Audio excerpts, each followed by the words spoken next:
At E3 2021, many people were disappointed that Nintendo did not debut any new hardware in relation to the rumored Nintendo Switch Pro. Many people wondered where exactly it was. What happened to it? Was it a figment of our imagination? Was it something that ever really existed?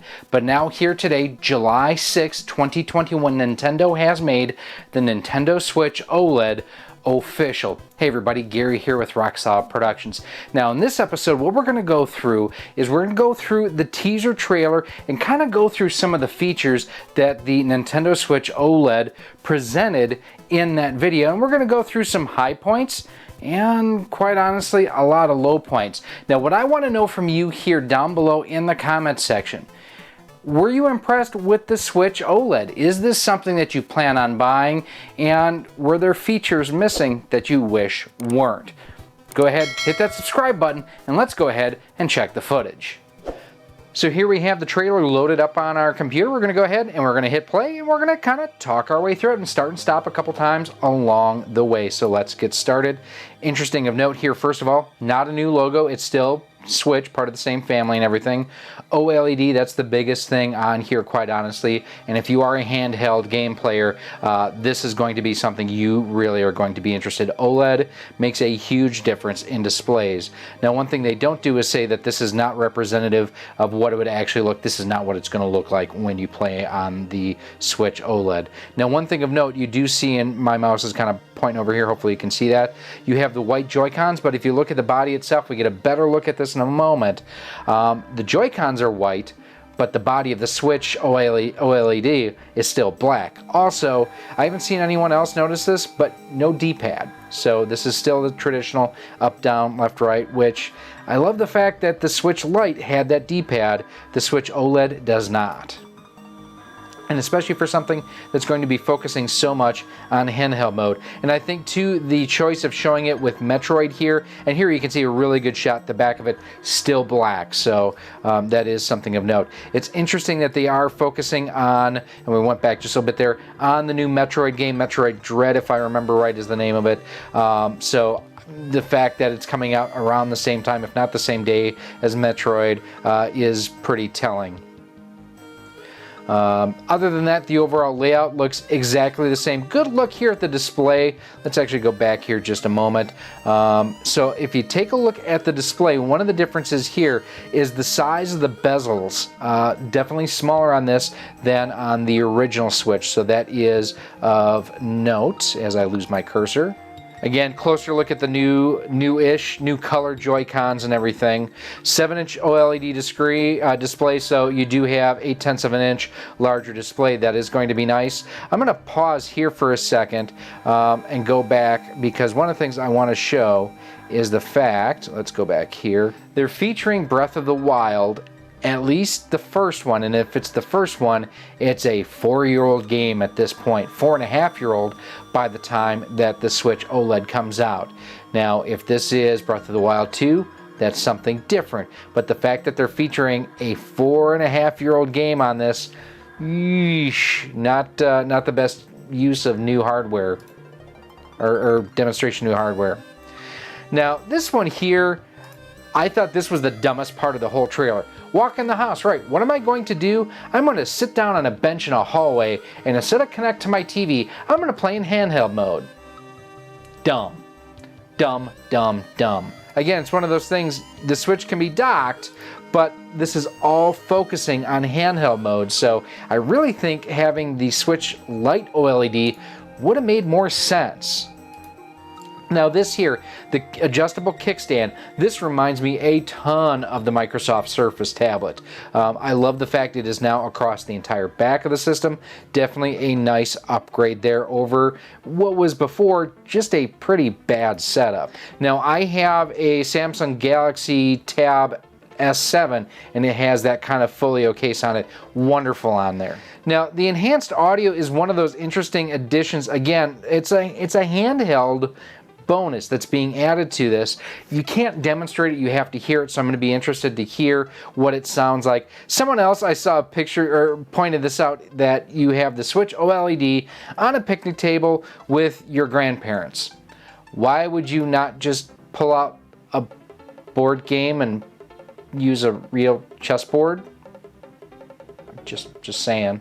Here's a good look at the new dock, and we'll go back here just a moment. Sorry, my cursor hung up. So you can see the way that it kind of angles going in. It's a neat aesthetic to it. And essentially you still have USB-C, HDMI, and there's the wired Ethernet LAN port, which is nice.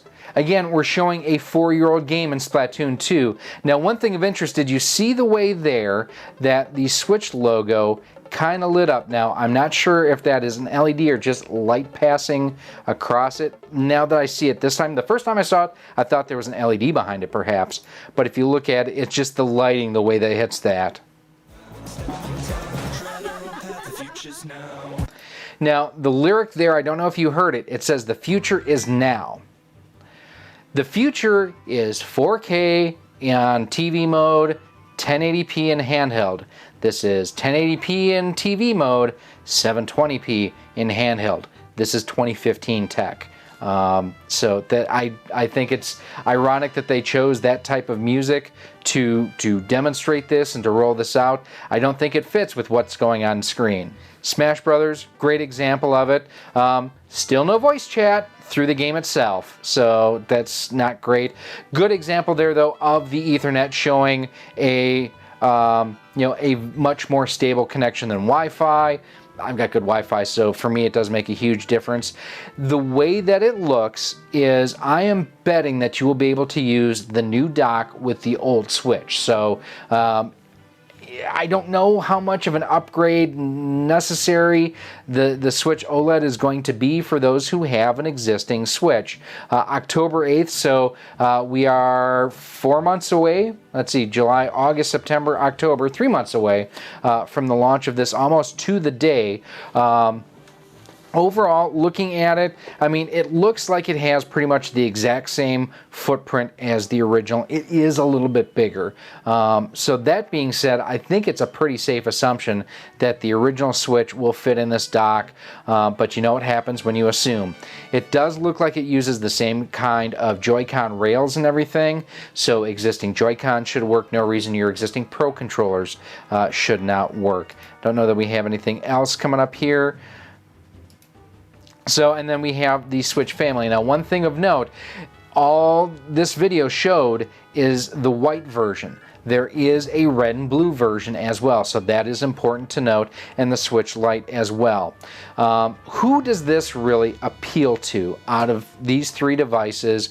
Which one should you get? So, if you are a current Switch owner, unless you are having super terrible problems with Wi-Fi, I don't know that the need necessarily is there. If you are a Switch Lite owner, this will have a better looking display just because it'll be OLED versus LCD. You're going to get slightly better battery life on this, and then the option to go ahead and connect it to your TV. So upgrading from a Switch Lite to the Switch OLED, not a bad idea. I really think this is something for someone who does not have a Switch, who has not invested in the ecosystem yet. That is who this is for. For $50, the subtle differences that are in here with the better display, you have the integrated Ethernet port.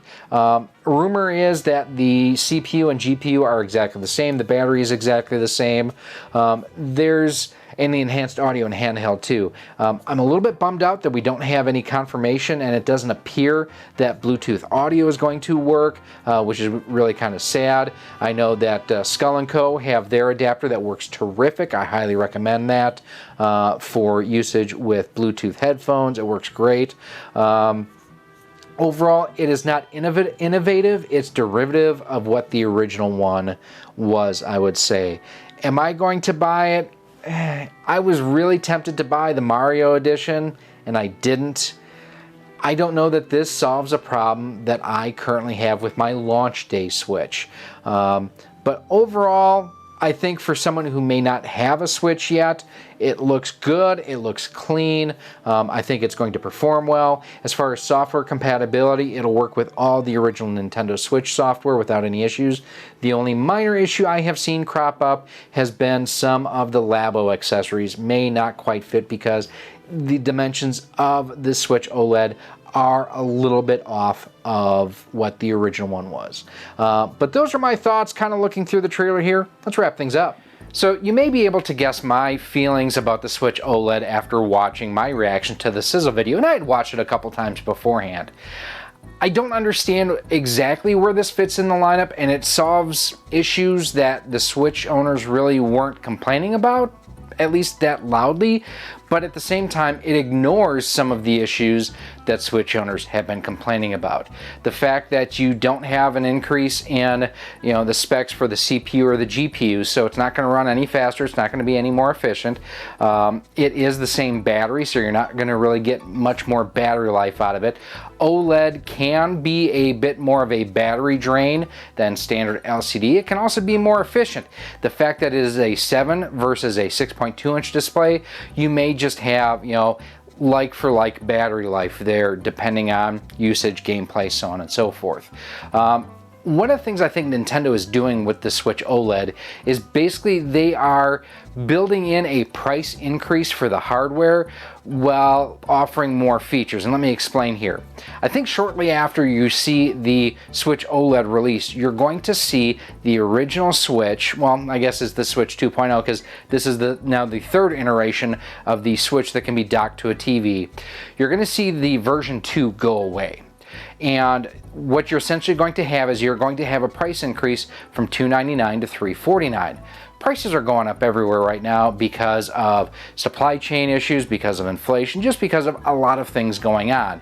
And if Nintendo were to simply raise the price of the Nintendo Switch from $299 to $349 while not being able to keep up production as it is, people would have been really, really livid. Now, by doing things such as increasing the display size, changing the technology so you're going to OLED versus LCD, increase the quality of the audio on the speakers, give you more storage space, integrate that Ethernet port on the dock. There's enough things that are sprinkled in here that really shouldn't increase the cost of goods sold to Nintendo, but have them be able to increase their price and kind of remain at where they want to be as far as cost of goods sold and their price margins. I know I'm getting super eco-nerdy here as far as the economic side of things, but I really think that's what's going on with this, is Nintendo is trying to go ahead and accommodate a price increase while still offering the consumer a bone. I don't think it's a great bone. I think there's a lot here that they could have done and they didn't. Now, if you do have any other comments or questions, as always, feel free to leave them down below in the comments section. You can also go ahead and email me at rocksolidmail@gmail.com. You can send me a message on Twitter at RockSolidStudios. We are on Facebook at facebook.com/RockSolidProductions and Instagram at instagram.com/RockSolidProductionsGK. Now, one thing you may want to do, keep an eye on CastlemaniaGames.com and go ahead and subscribe to his email newsletter. He does actually carry not only Switch games, Switch accessories, but he also carries the Nintendo Switch. So he may or may not have these when they come out on launch days. We'll keep our eyes peeled to see if we have an update from Ryan, if and when he will have the Switch OLED in stock. Now, if you do go ahead and order it through there, one of the cool things is you do earn Castle Cash. It's his rewards program where the more you spend, the more you earn towards future purchases. And the great thing, Castle Cash, it's just like cash. Plus, you can do convenient payments right through the website. I believe he's partnered with a firm for that, where you can do convenient pay in full to be able to save you some money up front and get what you want sooner. The other thing you can do, and generally this doesn't work on systems, but other accessories like travel bags, the Retro 88 from Retro Fighters, for example, to carry your cartridges with you. You can go ahead and use promo code ROCKSOLID10 to save 10% off of most items on the website. And as always, if you like what you see here, do me a huge favor. Hit that thumbs up button, hit that subscribe button, and that bell notification. That way each and every time we upload new content, you are kept the most informed and up to date. And one final thing I want to know from you here today. Do you want me to pick one of these up for review? I'm really on the fence. I don't play my Switch in handheld mode. I just don't. I play it docked. 99.9% of the time, my Switch is docked. So for me, feature-wise, yeah, the Switch OLED doesn't do a whole lot for me. But if folks out there want me to review this, I'll pick one up and check it out for the channel. Let me know again down in the comment section. Now, if you do want to see any other videos on other Switch docks, accessories, controllers, cables, things along those lines, those videos are coming up for you right now. Thank you for watching this video. If you would like to support the future of Rock Solid Productions, you can do so by visiting our Patreon page at patreon.com/rocksolid. For as little as $1 a month, $12 a year, you'll get early access to all of our video content, exclusive content, and a whole lot more. You can also become a channel member here on YouTube for as little as $1.99 a month, and with that, you get a badge next to your name when you comment or post on the channel, and you are acknowledged whether you are a channel member or a Patreon supporter at the end of each and every one of our videos. You can also support the channel by visiting our Teespring store on screen now, where we have t-shirts, sweatshirts, hoodies, masks, cell phone cases, and much more. Again, thank you for watching, and I hope to see you soon.